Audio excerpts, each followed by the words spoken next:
Assalamualaikum warahmatullahi wabarakatuh. Waalaikumsalam warahmatullahi Kembali wabarakatuh. lagi bersama kami di mana?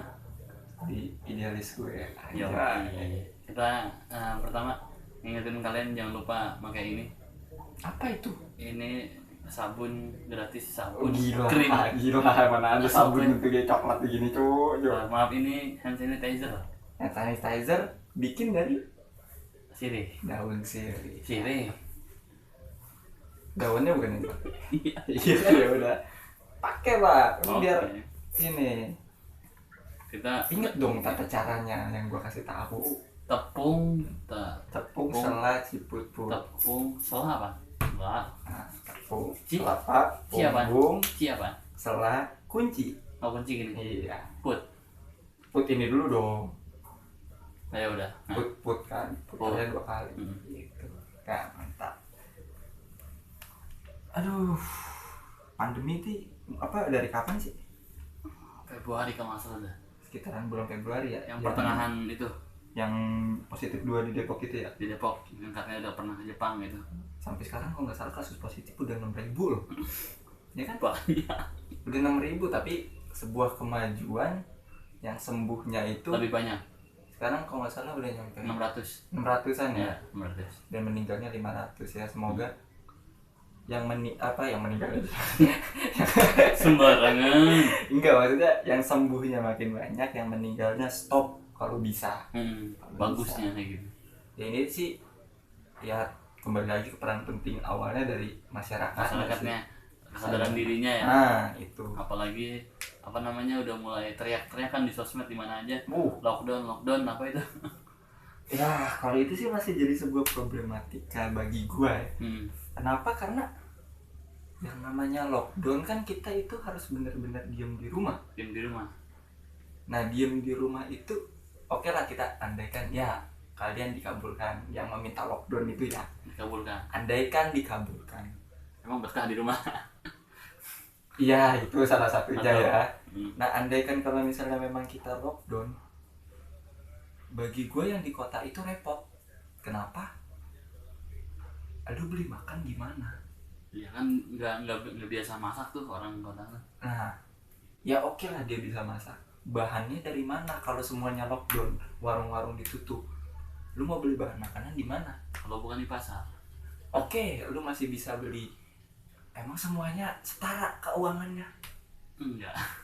Nah, Masih itu berbeda. makanya kalau misalnya ada yang gencar-gencar lockdown itu, gue juga bingung sih. Memang ada baiknya, tapi ini Ada. tuh sulit dijalankan di negara berkembang kayak kita. Kalau gue bilang, lu memang selamat dari corona tapi lu mati karena kelaparan anjir. Mau jadi negara Afrika kita. Iyalah. Nyusul. Nah, Kalau makanya. diberlakuin. Iya, makanya mungkin kalau pandangan gue kenapa pemerintah itu melakukan PSBB yang sosial berskala besar itu. Pembatasan sosial Ah. berskala besar. Ya, gue nggak hafal panjangannya. Iya. Nah, itu tuh mungkin karena kita itu bisa keluar tapi dibatasi.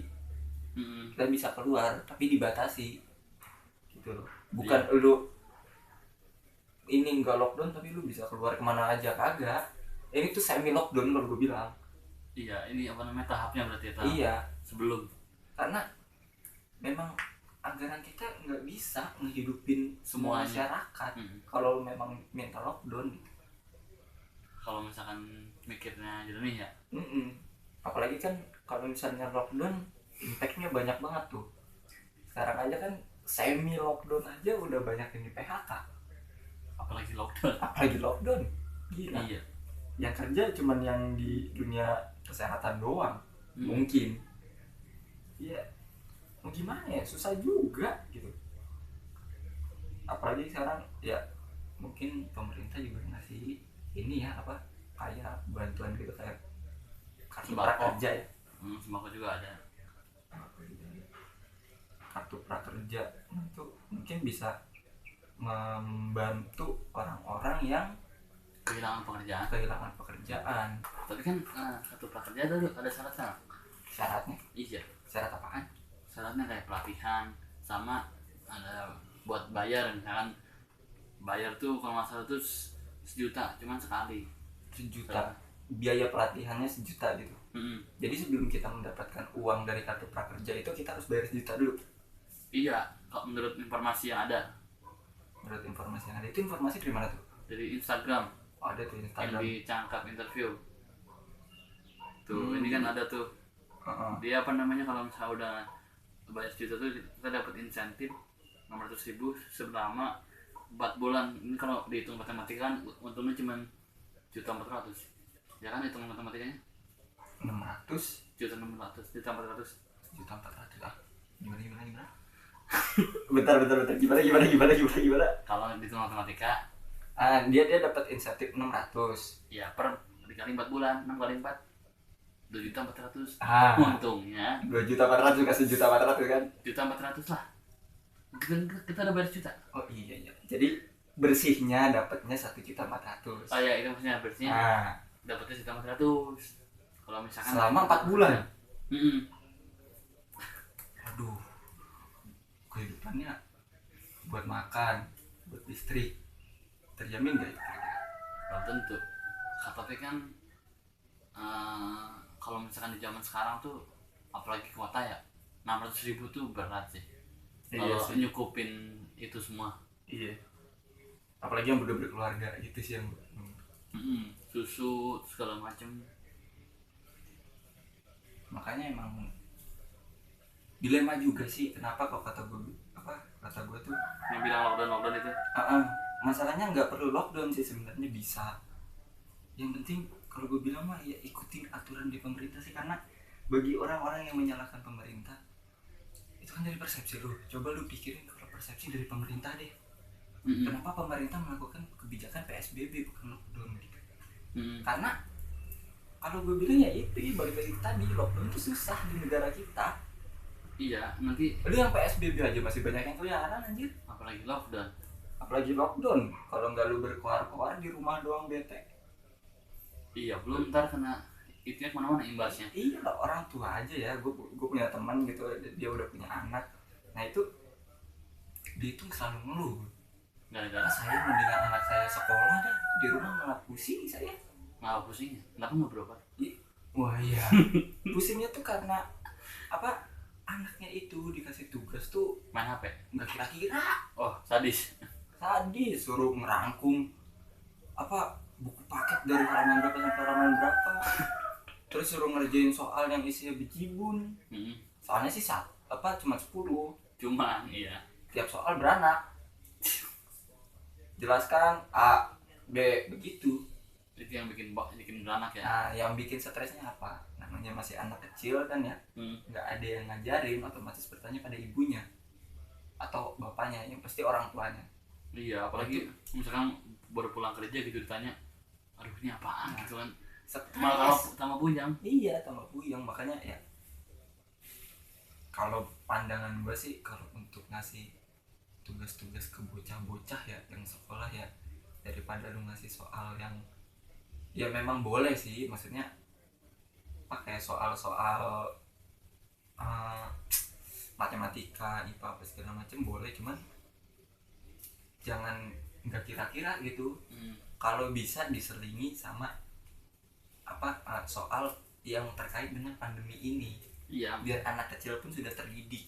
udah bisa ngasih kesimpulan sendiri ya. Nah, andaikan anak kecil yang nggak tahu pasti nanya pada ibunya dong, apa itu pandemi ini nih yang sekarang terjadi. Otomatis orang tuanya pun kalau misalnya nggak tahu akan mencari tahu dong. Iya. Jadi satu keluarga bisa teredukasi, ya nggak?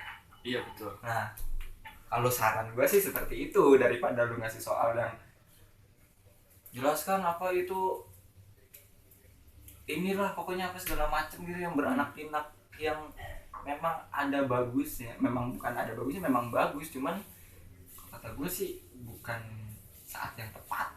Iya, udah di dalam rumah tuh dikasih misalkan apa ya, gua lupa ngeses lagi. Ada satu sih sebenarnya. Apa tuh? Waktu itu tuh gubernur kalau Jawa Barat Jawa Tengah tuh apa namanya, gubernur apa bupati? Gubernur. Kalau gubernur Jawa Tengah kalau itu Pak Ganjar. Pak Ganjar Pranowo tuh ngomong kalau bisa tuh jangan ngasih tugas.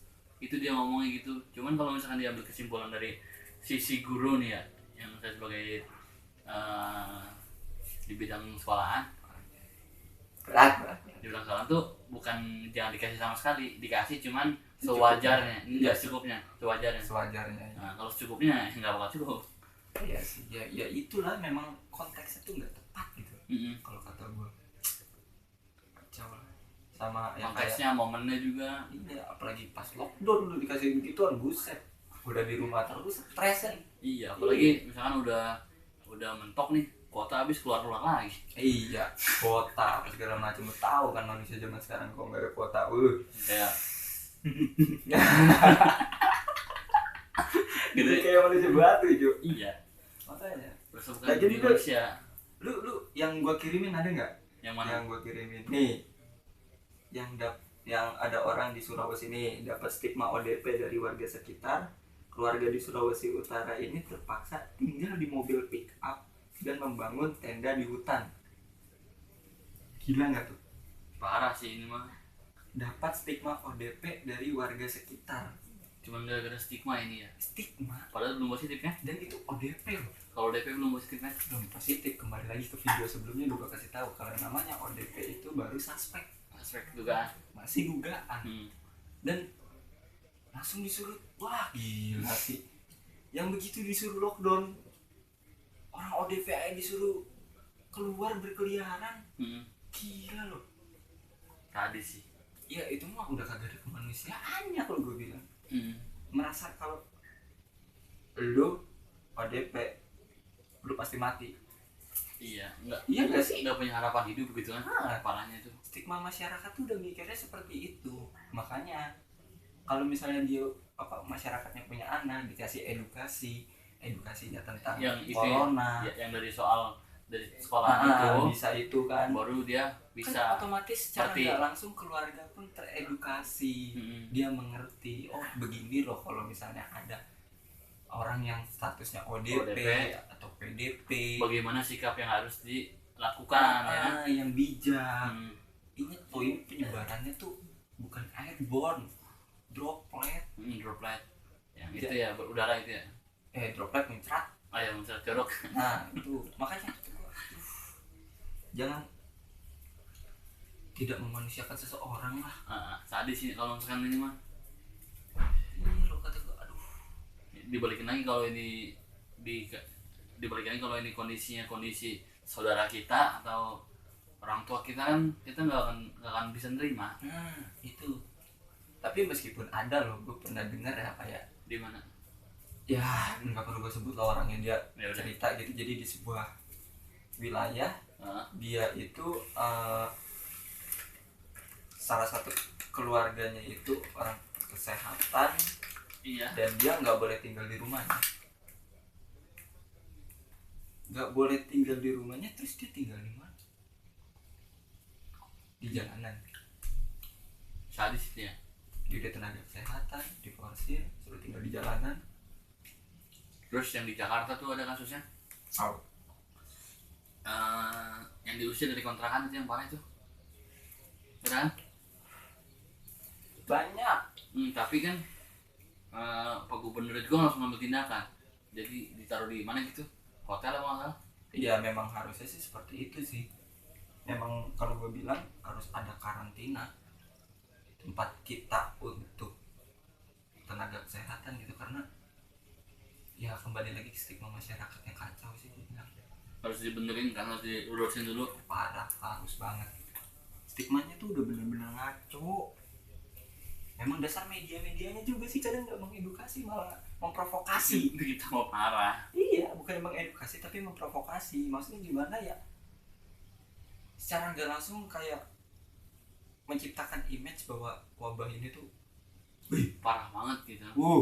Bahaya banget. Kayak kena dikit is dead. Meninggal, mati, kubur. Apalagi tuh ada yang nyediain lahan 4 hektar buat mayat. Iya, di Sleman. Iya. Sleman tuh Jogja. Aduh, gila sih. Ya memang bagus sih ada lapak gitu. Ya cuman ya daripada kayak yang kita dengar berita di luar negeri yang katanya orang meninggal digeletakin aja kayak bangke hewan. Oh yang di luar negeri itu ya? Di luar negeri. Tahun dari mana itu lupa. Ya kalau gue bilang sih, saran gue ya jangan sampai negara kita kayak Italia, Amerika tuh yang sekarang kacau. Amerika sekarang naik pesat. Karena apa? Karena awal kebijakannya seperti itu. Ya yakin. Nah, gak bakal kena, kita gak bakal kena. Iya. Donald Trump itu. Makanya kalau misalnya kita ada yang mempunyai stigma, oh ini awalnya salah dari Kemenkes, oh ini awalnya salah dari pemerintah. Ya andaikan mereka salah, ya stop menyalahkan. Karena lu mau sampai kapan nyalahin? Gak bakal ada habisnya. Gak bakal ada kelarnya, gak ada jalan keluarnya, buntu, malah nanti memperburuk keadaan. Makanya kalau misalnya udah tahu salah, ya lu punya pikiran yang benar ya toh lakukan. Jangan cuman berkuar-kuar doang tapi nggak ada actionnya. Udah intinya mah ya oke. Kalau misalkan kita udah tahu nih ada yang salah dari pihak menteri, kalau nggak dari pihak pemerintah, seandainya mereka itu salah, kita mendewasakan diri kita sendiri. Kalau kita nyalahin orang tuh nggak bakal ada habisnya, sumpah. Iyalah, nggak bakal ada habisnya. Kalau lu sadar lu punya masukan yang lebih konkret untuk keadaan sekarang, lu emang nggak bisa didengar sama pemerintah, lu nggak bisa didengar sama orang-orang atas. Nggak bisa. Seenggaknya lu lakuin ke diri lu sendiri. Contohnya? Ya kalau misalnya pemerintah salah nih, harusnya kita lockdown, harusnya kita ini. Pemerintah nggak bisa ngedengar suara lu kalau lu minta lockdown. Pasti. Tapi lu tahu kan kalau itu tuh kita tuh harusnya lockdown, ya lu lockdown diri sendiri gitu. Iya, tanpa harus disuruh. Lockdown mandiri. Iya, nggak perlu berkorban. Karena malam minggu gue lihat kalau gue balik gawe masih ada bocah-bocah yang pacaran.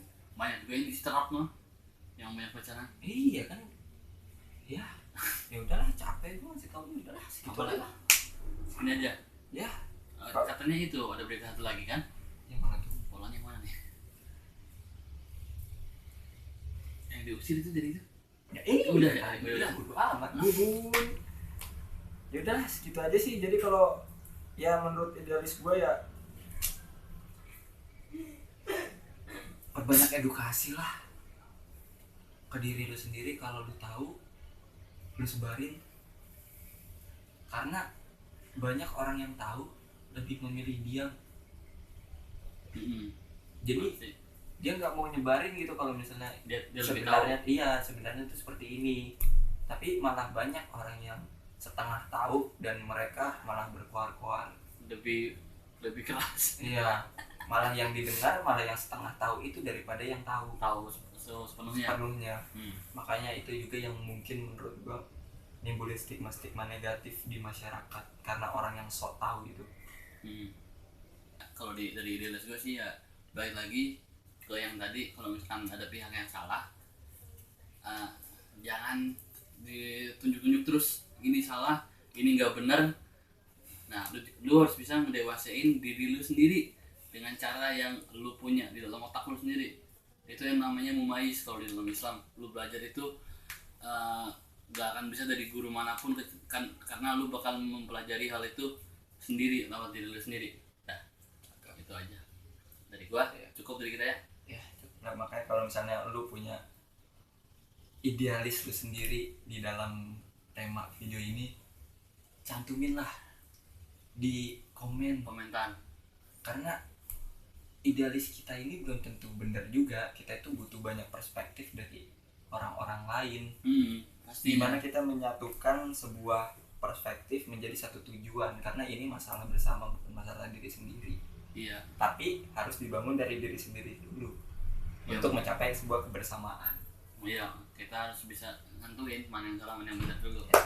Ya segitu aja lah. Oke. Assalamualaikum warahmatullahi wabarakatuh. Waalaikumsalam.